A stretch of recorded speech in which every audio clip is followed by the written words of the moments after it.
Hello बच्चों, let's see the question. A small block of mass 1 kg is released from rest at the top of a rough track. तो ये यहाँ से वाला मास यहाँ से रिलीज किया गया था. Track is circular arc of radius 40 metre. ये एक सर्कुलर आर्क है और इसकी रेडियस कितनी है? 40 metre. The block slides along the track without toppling and a frictional force acts on it in the direction opposite to the instantaneous velocity. अब ये block यहाँ बिल्कुल इस सर्कुलर पाथ पर क्या करता है? स्लाइड करता है. और ये टॉपलिंग मीन्स पलटता नहीं है. ओके. और इस पर क्या लग रहा है? एक फ्रिक्शनल फोर्स एक्ट कर रहा है ना? किधर? जिधर भी इसकी वेलोसिटी होगी, क्योंकि इसका आपको पता है इसकी वेलोसिटी कंटिन्यूसली चेंजिंग है, तो जिधर वेलोसिटी उसके अपोजिट डायरेक्शन है. The work done in overcoming the friction up to the point Q as shown in figure below is 150 joule. अच्छा, क्यू तक पहुंचने में जो वर्क डन लग रहा है इस पे, वो कितना है? 150 joule. Take the acceleration due to gravity G is equal to 10 metre per second. कह रहा है जी की वैल्यू 10 लो. क्या बताओ? The speed of the block when it reaches the point Q. तो जब ये पॉइंट क्यू पर आएगा ये ब्लॉक हमारा, तो इसकी स्पीड कितनी होगी? Option A 5 metre per second, option B 10 metre per second, option C 10 root 3 metre per second, और option D 20 metre per second. So let's see the key concept of this question. There are two key concepts that will be used in this question. पहला की concept क्या है कि इसके पास अभी इस point पर बेटा क्या होगी? टोटल पोटेंशियल एनर्जी होगी. फिर इसकी पोटेंशियल एनर्जी क्या होगी? कन्वर्ट होगी काइनेटिक एनर्जी. बट और फ्रिक्शन क्या करेगा? Work. So we will use what? Work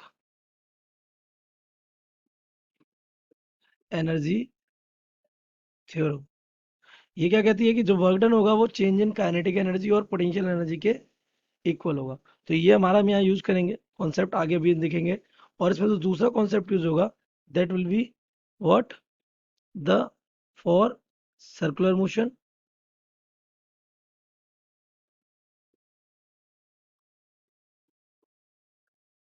there is needed a centripetal force. एक सेंट्रीपिटल फोर्स की रिक्वायरमेंट तो होगी. तो on the basis of these two concepts let's solve the question. समझ लेते हैं बेटा एक बार. क्वेश्चन इज सेइंग कि पहले ये कहाँ पे था? यहाँ. इसको मान लेते हैं ये एस पॉइंट है. एस पे था तब इसके पास कुछ काइनेटिक टोटल एनर्जी तो फिर काम हो जाता है क्यू पर. तो जब ये क्यू पर होगा ये बॉक्स यहाँ पे कुछ इस तरीके से, ठीक है, स्लाइड कर रहा होगा किधर? इधर. This is the velocity v at point v vector. Now अब ये वेलोसिटी क्यों आई हुई? क्योंकि यहाँ पर total energy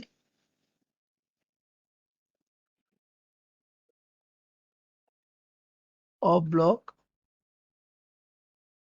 eight point S. तो एस पर इसकी टोटल एनर्जी क्या हो जाएगी? E at S will be equals to the M G H. ये कितनी हाइट पर है अभी? आर इक्वल कितना? रेडियस कितनी है आपको? 40 मीटर गिवन है. तो M G H, M is 1 K G is 10 and H is what? 40. तो टोटल एनर्जी हमारी क्या हो जाएगी? एस पर 4 था 400 जूल्स. No problem. जब वो क्यू पर था, कहाँ पर? तो एट क्यू. तो क्यू पर क्या हुआ? तो क्यू की जो टोटल एनर्जी निकलेगी था E Q will be equals to, तो यहाँ पर इसके पास दो एनर्जी होंगी. यहाँ पर इसकी काइनेटिक एनर्जी कितनी होगी? ये जीरो होगी क्योंकि इसकी वेलोसिटी एस पर जीरो है. अच्छा, क्यू पर इसकी वेलोसिटी भी है, हाइट भी है. तो ये हाइट हम मान के चल रही है कितनी है? ये वाली height. This height is something H. और ये वाली हाइट को हम मान लेते हैं एच डैश. ओके. तो यहाँ पर हमारे एक पॉइंट क्यू पर दो टाइप की एनर्जी होगी. एक होगी एम जी एच और प्लस होगी एक half M V square.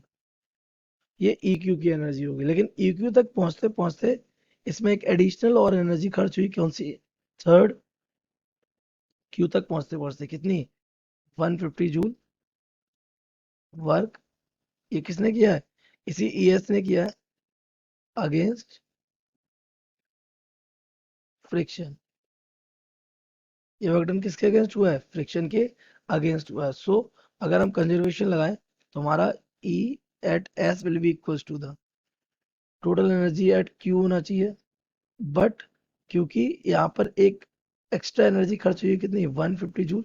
So this loss will be also included in the expenditure of S. यानी एस पर जितनी एनर्जी थी उसमें 150 जूल ज्यादा और गया है.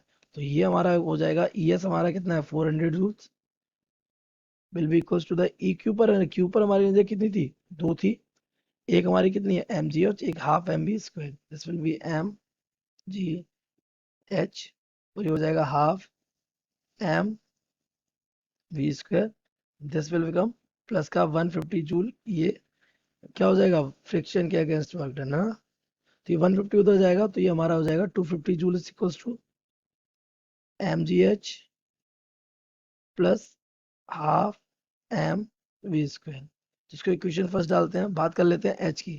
तो अगर आपने डायग्राम में ध्यान से देखो ट्राइंगल, इसको अगर मान लें, अगर टी मान लें इसको, ठीक है, एक ट्राइंगल पी क्यू टू में देखें, in triangle P Q T, तो इसमें अगर हम लगाएं साइन 30, तो ये हमारा हो जाएगा कितना, P upon H, that means H dash divided by H हो जाएगा रेडियस, तो H dash will become, R हमारा कितना है 40 और साइन 30 की value 1/2, so we will get what, H dash is equals to 20 meters. तो अगर एच डैश 20 होगा तो H will be equals to the R minus H dash, और आर कितना है हमारा, आर माइनस एच डैश क्योंकि पूरा आर है, ये कितना है एच डैश क्या चाहिए, एच चाहिए, तो R minus H dash, R 40 है माइनस एच डैश 20 है, तो एच भी कितना आ जाएगा 20 मीटर्स। इसको उठा के हम क्या रख देंगे अपनी इक्वेशन फर्स्ट में, so 250 joule will be equals to the mass कितना हमारा 1, जी कितना है 10, और एच कितना आ गया हमारा 20, and plus half M V square, तो ये हमारा 200 उधर जाएगा, this will become 250 minus 200 divided by half, mass कितना है हमारे लिए 1 और 20 तो आपको चाहिए है, so this will become 50 is equals to V square upon 2, यहाँ से वी स्क्वायर क्या आ जाएगा, V square will be equals to the 100, so v will be equals to the 10 metre per second. if we match our option, तो हमारे option में 10 metre per second, B option is correct, so we can see the correct option